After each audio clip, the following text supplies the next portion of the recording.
Hey guys, welcome back to Jackmocs, and here I have my latest and possibly greatest mock ever, Spider-Man's battle for New York City. So the gist of the story is that Spider-Man and his spider friends are going to try and defend New York City against the likes of the Sinister Six as they are laying siege and waste to it. So overall, this is just a fantastic mock. As you step back, as I am right now, it is huge. It is 2 feet long, 2 feet wide, and its highest point is the Ozcorp Tower, which is 42 inches high, and it features 15,000 bricks.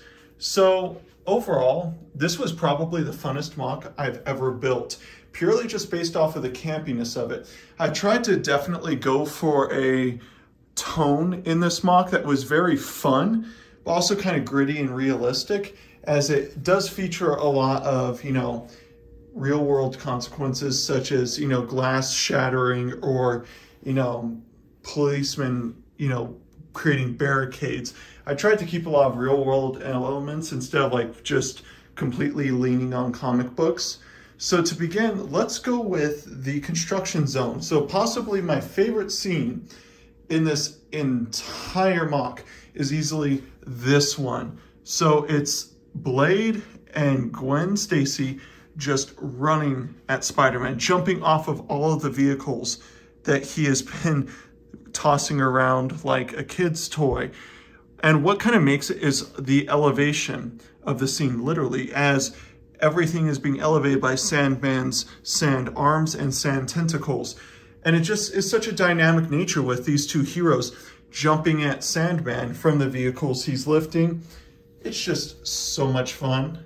And it makes for such a great scene. The Sand Behemoth, which I created, is just so much fun. The color choice, I think, is the greatest part. Having those tan bricks, along with darker tan and some of those clay and rock pieces, just adds so much. I would say that this is the most satisfying scene because this is the most detailed, and this was probably the most challenging, not gonna lie. Trying to get the vehicles especially to look like an excavator and a semi-truck, but also kind of keep them a little bit cartoony could have been difficult at times.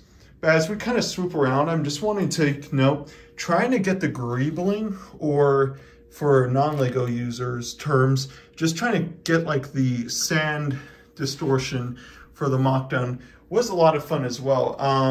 Like creating the sifting sand feel that you see a lot throughout the mock was a lot of fun to do, because when you have this parallel of, nice streets that are clean to a construction zone, when you kind of step back, it makes such kind of like a great divide, and it offers a great parallel. So just having it throughout just kind of made it a whole lot better. And having it as a barrier too was also kind of nice, with it seeping into the sidewalk at some points. It was just so much fun, and overall you just gotta love it. But I like the high points in this mock, specifically the mini skyscraper, because as you step back, if you were to not have the mini skyscraper here and you were to just have the two skyscrapers, well, it would kind of look bad in a way, in which instead of facing it from this view, you'd be facing it from this view, and it would just not look as great because it wouldn't look as dynamic in nature. It wouldn't look like New York City, because in New York City, there are just skyscrapers everywhere. But having this little mini skyscraper, if you will, just adds so much to it.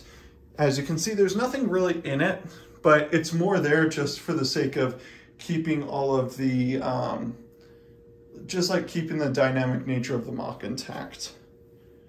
But some other details are the water tower and this little crane, telephone poles. Overall, the construction zone was not as much small details as it was overall picture. So just getting the sand correct and the building correct, and of course, Sandman's Behemoth correct. That's really what was important at the end of the day. So as we swoop around to this side, we have one of the, at least, coolest scenes in the mock, which is the Rhino scene. As he's rushing towards as he's rushing towards the police, who are starting to create a barrier, Spider-Man and Spider-Ham have jumped in the way. He has created chaos as he is charging the police because he has completely torn this bus in half and demolished part of the street. The Rhino design is completely my own. I sat down for one day and I just came up with like 10 different designs, and I finally settled on this one, specifically because it looks the most like a tank, because at the end of the day, the Rhino suit is just meant to be a very durable and very menacing looking tank. Granted, it's Rhino themed and very cheesy at times, but I think it looks great. But I think this scene right here, oh man, it just looks so cool. Him just charging through the bus at the police, it's just so much fun. You just gotta love it. Overall, I think this is just great. And as you can see, we have a couple of scenes of like this pedestrian running away and Aunt May just like losing it.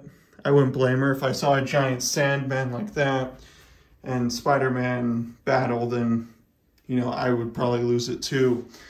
So now as we go to the Daily Bugle, this is actually a Lego set, so I kind of cheated incorporating it, but it's my mock, so oh well. Here is Miles Morales going after Green Goblin, who's completely just destroyed one of the floors of the Bugle. This is probably my favorite minifigure. Lego did such a great job printing him, and I just couldn't gush enough about it. But I like how he's going after Green Goblin, because as you can probably tell, Spider-Man has a greater villain to fight. But as we swoop around, I have a little surprise for all of you. Here we have Venom versus Carnage. I thought this would just be a little fun fight to have inside the mock, because Venom and Carnage are just two super fun characters. And since the movie came out this year, I just thought it'd be appropriate to add a little scene like this of those two just going at it in an alley somewhere, because why not? It's Venom and Carnage, they ought to be fighting. Next, we have the Vulture, who is swooping around the building to basically, you know, get into the battle, but he is being stopped by Daredevil and Punisher. Punisher is one of my all-time favorite superheroes. He's just fantastic, so obviously Vulture doesn't stand a chance. But this new Vulture minifigure is just fantastic. But the wings are what really make it. I love the wings that I created for Vulture because they look so much like the ones as we see in Spider-Man Homecoming, in which they're not like really big and thick, but they're also very mechanical in a way. And I think it did a great job. I also like the bigger space between the two buildings, because that leaves a lot of room for like little scenes like this to occur. And you just gotta love it. Because when you put it, like for example, the camera right here, it gives so much context, because you have, you know, maybe Rhino in the background or Sandman. It's just awesome. Having like little crevices between large buildings and mocks like this just adds so much. But now let's move on to one of the crown jewels of the mock, Ozcorp. So Ozcorp is probably, at the end of the day, one of the biggest things I've ever built out of Lego. Like, look at the size of it. It's 42 inches high. One of the great things about it is the little mini scenes in Ozcorp, such as the Daily Bugle news team getting the scoop of their lives right now with everything that's occurring, to Mysterio popping out of the window with his little drone army, to Spider-Man and Doc Ock just going at it. It is just overall awesome. So now as we swoop around, let's start from the bottom. So this is the lobby section, and I incorporated some small details throughout, such as maybe an extra drone or two.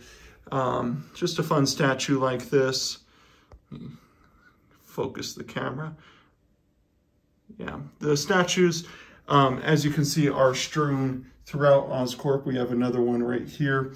That was kind of done on purpose. I did it to definitely just create some like little fun scenes within, you know, the mock, because why not? But overall, I just kind of adore like the little scenes throughout it. What I also enjoy about the Ozcorp skyscraper and its function in the MOC as a whole is definitely just how big it is. If it wasn't here, the entire MOC would kind of look off. It wouldn't look complete. But with it, it looks so much better. But one of the main things that contributes to it is the dynamic nature of it. It looks very dystopian, but at the same time, it looks very fitting. It looks like New York, from the penthouse at the top to all the interesting floors. It's just fantastic. But the penthouse portion in Mysterio just adds so much in terms of how everything looks from at least this angle's point of view. But as we swoop around, one of the things I want to take note of are definitely the pillars. The pillars are just fantastic.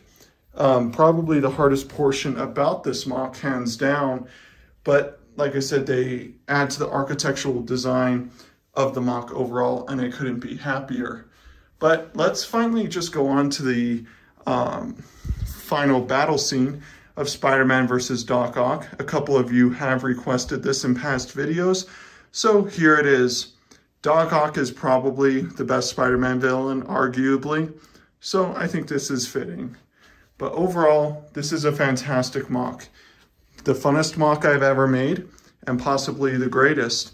So thank you for watching this video. Thank you for your time, and I just hope that the Lego creation impressed you. If it did, just like and subscribe. Doesn't hurt anything, and plus, you get to see future creations from me. So, thank you.